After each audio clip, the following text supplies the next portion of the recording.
안녕하세요. 교육평가연구소 부장을 맡고 있는 김병진이라고 합니다. 이 영상을 이렇게 쪼개 찍고 있기 때문에 어떤 친구가 어떤 걸 듣고 있는지 잘 모르니까 똑같이 반복을 하자면 2018 전형 계획안이 나와서 학교별로 이렇게 좀 주요대만 좀 보고 있습니다.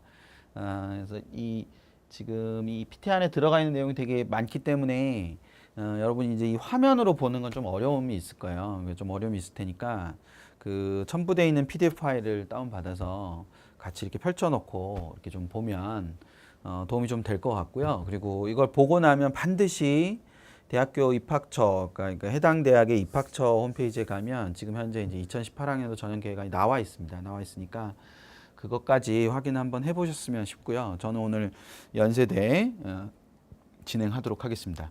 연세대는 수시에 몇 가지 전형들이 있죠. 예, 그 중에 이제 일반 전형이라고 있는데 지금 이걸 보는 게 2학년 학생들이니까 개념이 좀 없을 수 있어요. 연대 일반 전형은 논술 전형입니다. 연대 일반 전형은 논술 전형이어서 여기 논술 70%, 논술 70% 이렇게 나와 있어요. 모든 걸 다 떠나서 2018학년도 연대 일반 전형, 즉 논술 전형의 가장 포인트는 논술고사를 수능 이후에 본다는 겁니다.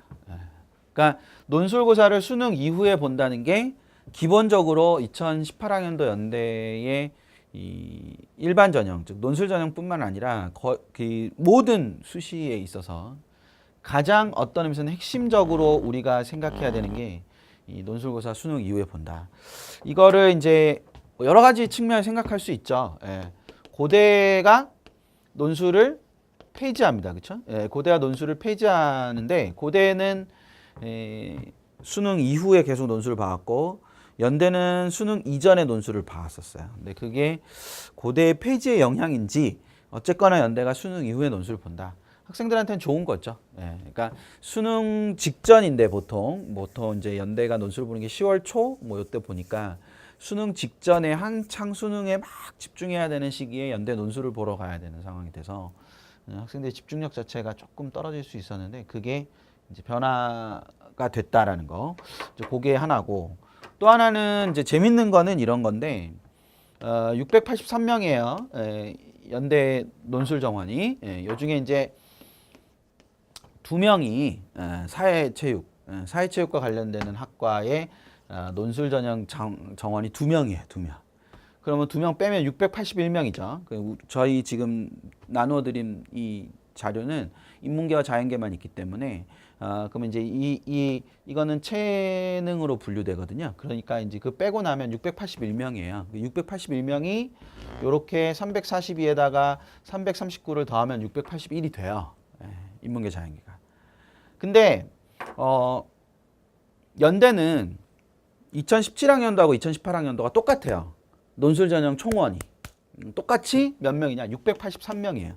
근데 사체를 2명 빼면 역시 681명이겠죠. 2018학년도도. 근데 재밌는 거는 인문계랑 자연계를 합치면 681명이 맞아요. 맞는데 인문계는 얘랑 비교하면 많이 줄었고요. 자연계는 반대로 얘랑 비교하면 그만큼 늘었겠죠. 왜냐면 총원이 똑같으니까. 총원이 똑같은데 인문계가 줄었으니까 자연계 그만큼 늘었을 거 아니에요. 그래서 지금 앞에 숫자가 인문계는 3에서 2로 바뀌었어요. 100단위가. 근데 자연계는 3에서 4로 바뀌었어요. 그러니까 이게 되게 어떤 의미에서는 좀 저는 입시생이 아니기 때문에 어떤 의미에서는 좀 재밌는 그런 변화죠. 그러니까 자연계의 논술 전형으로 뽑는 인원의 수가 많이 늘었다라는 거. 그걸 하나 생각할 필요가 있고 그 상황을 하나 생각을 해두면서 조금 해석을 하면 될 것 같고 나머지에서 이제 변화되는 건 요거죠. 요거 최저학력 기준의 숫자가 지금 인문에 보면 이렇게 6에서 7로 바뀌는 거죠. 그러니까 요 부분 앞에 부분 일단 놔두고 요것만 딱 보는 거예요. 6에서 7로 바뀌는 건데 연대는 지금 이제 영어 절대평가로 넘어가면서 수능 최저학력 기준이 이제 어떤 식으로든 변화가 되고 여러 가지 상황들이 생기는데 연대는 수능 최저학력 기준에서 영어를 별도로 뺐어요. 영어는 무조건 2등급 이내여야 돼. 이렇게 따로 뺀 거예요. 빼고 그러면 여기서 국수 0이 여기 들어가서 합쳐서 4개 등급합 6이었는데 그럼 여기를 어떻게 할 거냐? 여기도 4개 등급합이잖아요. 4개 등급합 7인데 그건 국어랑 수학이랑 탐일, 탐이 이렇게 하는 거예요. 이렇게 4개 영역에서 결과적으로 7을 만들었다. 그러니까 자연계도 똑같이 영어 2등급은 똑같이 가고 이 나머지 국수, 과일, 과이. 그러니까 요거에서 4개 등급합 8로 갔다. 그러니까 요 8이랑 요 8이 같잖아요. 숫자는. 예, 숫자는 같은데 여기는 국수 0 과의 8이고 여기는 국어 수학 과탐 그러니까 국어 수학 과탐 과탐의 8이니까 학생들에 따라서는 2017학년도가 더 쉬운 친구들도 있을 거고. 그렇죠? 근데 어떤 친구들은 또 2018학년도가 더 쉬울 수도 있을 거예요. 즉 과탐을 잘하는 친구들 같은 경우는 과탐 2개로 1, 2를 맞고 그러면 8이니까 1, 2를 맞고 국어랑 수학이 얼마여도 되는 거야. 6이어도 되는 거잖아요. 2개 합쳐서. 그러니까 그런 상태가 되는 거죠. 근데 이 친구들은 이때는 그 친구들이 만약에 그 2017학년도 기준으로 하면 과탐을 1, 1 받아도 1 하나밖에 못 쓰는 거예요. 그러니까 1 하나밖에 못 쓰는 거고 국수형에서 얼마를 맞춰야 되냐? 7을 맞춰야 되는 거거든요. 국수형 3과목에서. 근데 지금 과탐 잘하는 친구들은 1, 2를 맞추고 여기서 합쳐서 6을 만들면 되는 거니까 어떤 의미에서는 2018학년도 훨씬 더 유리하다 뭐 이렇게 볼 수 있는 거죠. 그걸 역으로 말하면 이 탐구의 학습이 그만큼 뭐해진다라고 해석을 할 수 있다는 거죠. 중요해진다라고 할 수 있는 거죠. 인문계도 마찬가지죠. 인문계도 탐1, 탐2를 하는데 이걸 가지고 1, 2를 맞으면 결과적으로는 이제 합 7이니까 국어 수학 합쳐가지고 얼마가 되면 되냐? 이게 5가 되면 되는 거예요.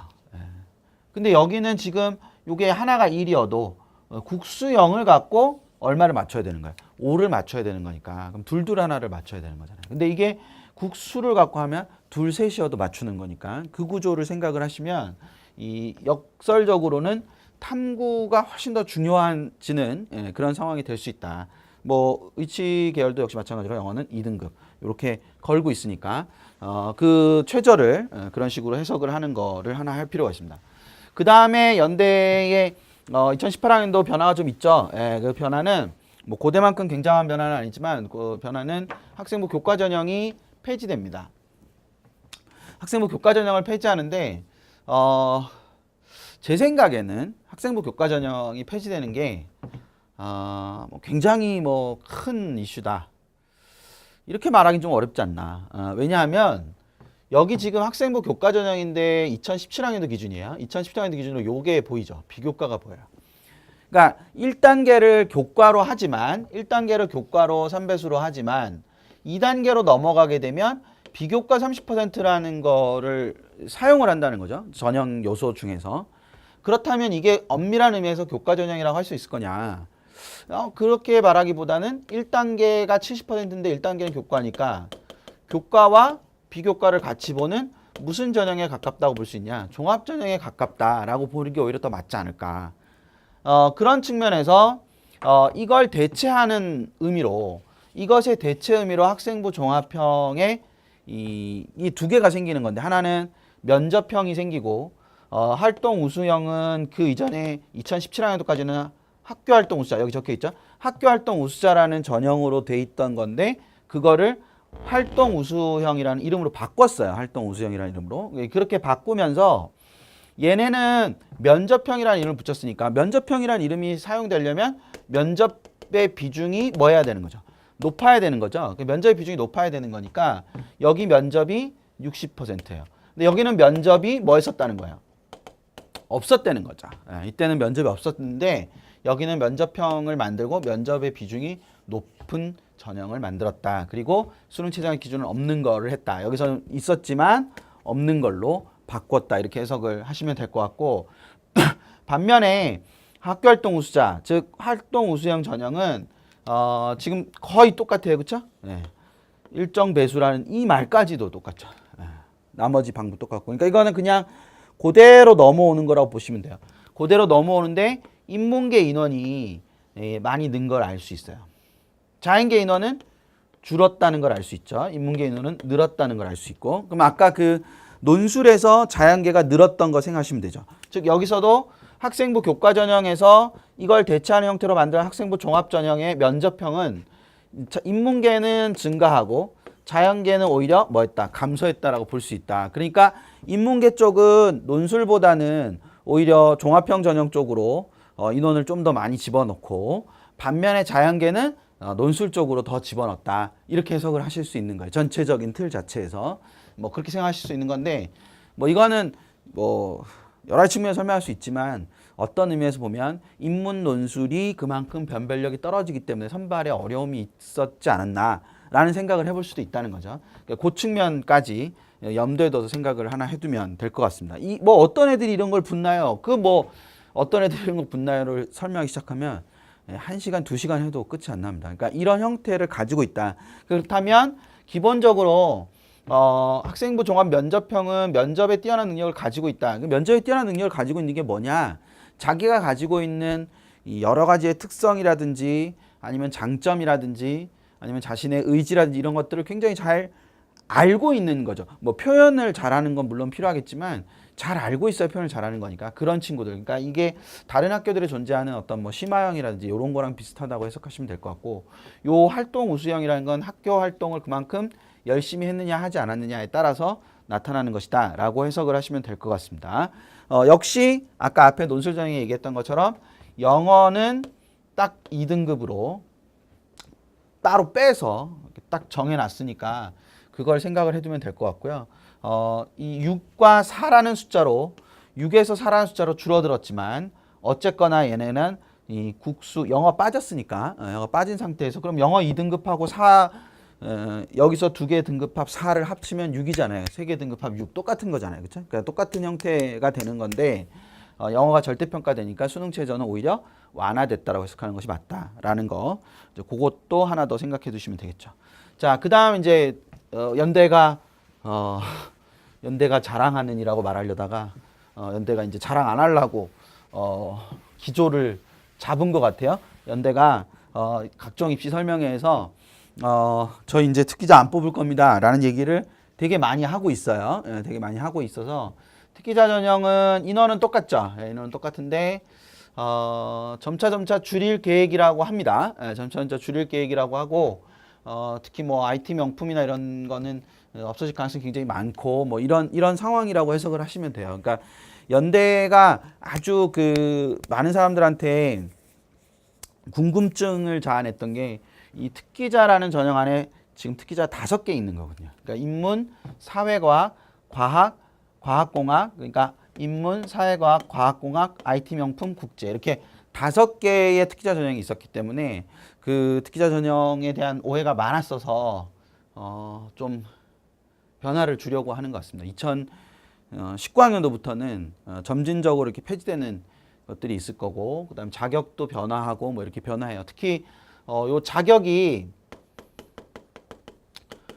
변화하거든요. 2018학년도부터. 그러니까 이 인문학 인재랑 사회과학 인재와 과학공학 인재 같은 경우는 이 뭐 내신 얼마 이런 제한이 있었어요. 제한이 있었는데 2018학년도부터 요거를 좀 폭을 넓혀서 이제 가는 거예요. 폭을 넓혀서 가기 때문에 그 측면에서 이제 좀 지원자의 폭이 넓어질 수 있다. 특히 이 인문학이나 사회과학이나 과학공학은 원래 이제 일반고와 특목자사고 친구들의 비중이 아주 막 현격하게 차이를 보이지 않아요. 그러니까 일반고 학생들도 지원할 수 있는 특기자 전형이에요. 근데 많은 사람들이 그런 걸 잘 모르기 때문에 연대에서 고민을 하는 것 중에 하나는 그런 일반고 학생들이 이런 특기자 전형이 많이 지원하도록 하는 거기 때문에 일반고 다니는 친구들도 요런 부분에 관심을 좀 더 가질 필요가 있다. 그리고 897명이라서 굉장히 많아 보이지만 실제로 국제가 437명이기 때문에 그러니까 거의 절반이잖아요. 그러니까 국제 계열이 거의 절반이기 때문에 이거는 언더우드 학부라고 옛날에 불리던 데죠. 그래서 4년 내내 송도에서 다녀야 되는 그 친구들 말합니다. 그래서 그런 형태가 있다는 것만 생각을 하나 해두시면 전체적으로 되지 않을까. 그래서 이 자신이 이 자격에 해당하는지 해당하지 않는지가 아주 중요하다. 그 자격에 해당하냐 해당하지 않느냐가 아주 중요하니까 그걸 꼭 확인해보고 지원을 할 수 있도록 그렇게 하시는 게 필요할 것 같습니다. 바로 넘어가서 정시로 바로 넘어갈게요. 정시로 넘어가면 이게 이제 2017학년도예요. 2017학년도인데 2017학년도 지금 보는 대로 이제 서울대 들었던 친구들은 이제 뭐 봤을 수 있는데 요 칸이 문제예요. 요 칸. 요 칸이 문제. 요 칸. 그러니까 영어 절대평가되면서 저 칸을 어떻게 할 거냐라는 문제인데 이 칸을 2018학년도에 활용하는 방법은 두 가지가 있는 거예요. 그러니까 총점에 반영하는 방법이 있는 거고 총점에 반영하지 않는 방법이 있는 거예요. 그럼 당연히 총점에 반영하는 학교가 총점에 반영하지 않는 학교보다 훨씬 더 반영 비율이 높은 거예요. 그러니까 총점에 반영하지 않는다는 거는 총점을 전부 다 계산을 해놓고 그 계산에서 감점을 하거나 가점을 하는 거예요. 가산점을 주거나 감점을 하거나. 그러면 거기서 뭐 0.5, 1, 2 뭐 이런 식으로 감점을 하거나 뭐 이런 식의 구조가 되는 거죠. 근데 총점에 반영한다는 건 걔가 총 뭐 100점, 전형 총점이 만약에 1000점인데 그 1000점 안에 100점을 영어를 주는 거예요. 그러면 당연히 그 1000점 안에 그 100점을 주니까 그 다음에 등급 간에 이렇게 격차가 생길 거 아니에요. 그럼 그 격차가 훨씬 더 크게 느껴질 수밖에 없기 때문에 총점에 반영하는 학교가 영어 반영이 되게 높은 거고요. 상대적으로 총점에 반영하지 않는 학교는 낮은 거예요. 되셨죠? 그러면 서울대는 총점에 반영하지 않죠. 그러니까 맨 마지막에 감점의 형태로 사용하잖아요. 근데 연대는 여기 보면 여기 이 칸이 숫자로 채워져 있잖아요. 그러니까 반영을 하는 거예요. 반영 비율을 넣어서 반영을 하는 거예요. 반영을 하는데 여기 지금 보면 5점이 깎이고요. 그쵸? 여기는 5점이 깎여요. 여기 가면 7.5점이 깎여요. 이런 식으로. 그러니까 저기서 이 1000점에서 5점이 깎인다. 그러면 서울대는 0.5점이 깎이는데 연대는 5점이 깎인다. 단순히 그 수치도 되게 중요하지만 이 또 하나는 이게 총점에 반영되는 상황에서 바뀌는 거기 때문에 연대가 상대적으로 조금 더 서울대보다는 영어 반영 비율이 조금 더 크다. 이렇게 해석하실 수 있는 거예요. 근데 한국사는 보면 여기 이렇게 뻥 비워져 있고 등급별 가산점 이렇게 돼 있잖아요. 그러니까 저거는 총점 계산을 다 끝낸 다음에 적용한다. 그러니까 한국사는 총점에 반영하지 않는 거죠. 그러니까 그런 구조를 가지고 있다. 그래서 영어는 1등급은 100, 그 다음에 2등급은 95 이렇게 해서 점수가 깎여 나간다라는 것만 생각을 해두시면 될 것 같습니다. 인문사회는 어차피 국어랑 수학이 같고 탐구가 비중이 낮은 거고 자연계는 수학이랑 탐구가 높고 여기가 낮은 거죠. 어차피 영어 자체는 이제 뭐 전형 총점에 조금 차이가 나니까 그 부분을 생각을 하고 전체적으로 구조를 보면 되지 않을까 싶습니다. 그래서 연대는 영어를 총점에 넣어서 해석한다는 거, 그거를 기억하는 게 무엇보다도 중요해 보입니다. 그래서 연대가 조금 더 영어의 정시에서의 비중은 좀 있다. 그리고 수시에서도 영어를 빼가지고 이게 수시에서는 거꾸로 이제 뺐죠. 그러니까 여기는 정시는 이렇게 국수, 영탐 이렇게 들어가지만 수시에서는 영어를 빼서 국수, 탐일, 탐이 이렇게 갔잖아요, 그렇죠? 그리고 영어는 따로 빼놓고 최저를 걸고 있다라는 거, 이제 그거를 생각을 해두면 될 것 같고 2018학년도 연대는 2018학년도에 큰 변화는 없지만 변화의 기미가 굉장히 많은 거다. 그러니까 고대는 이제 나중에 고대 하는 거를 뭐 이미 듣고 온 친구들도 있겠지만 고대는 굉장히 큰 변화가 있다면 연대는 큰 폭의 변화는 없지만 변화의 기미를 보이고 있기 때문에 연대와 고대가 어떤 의미에서 보면 굉장히 혼란스러운 상황? 그런 상황일 수도 있다. 혼란스러운 상황이라는 건 거꾸로 말하면 변수가 좀 있다는 뜻일 수도 있죠. 그러니까 그 부분까지 생각을 좀 하면서 전체적인 입시 트율을 좀 보면 좋지 않을까 싶은 생각이 있습니다. 예, 연대는 여기까지 하겠습니다. 잘 들어서 감사합니다.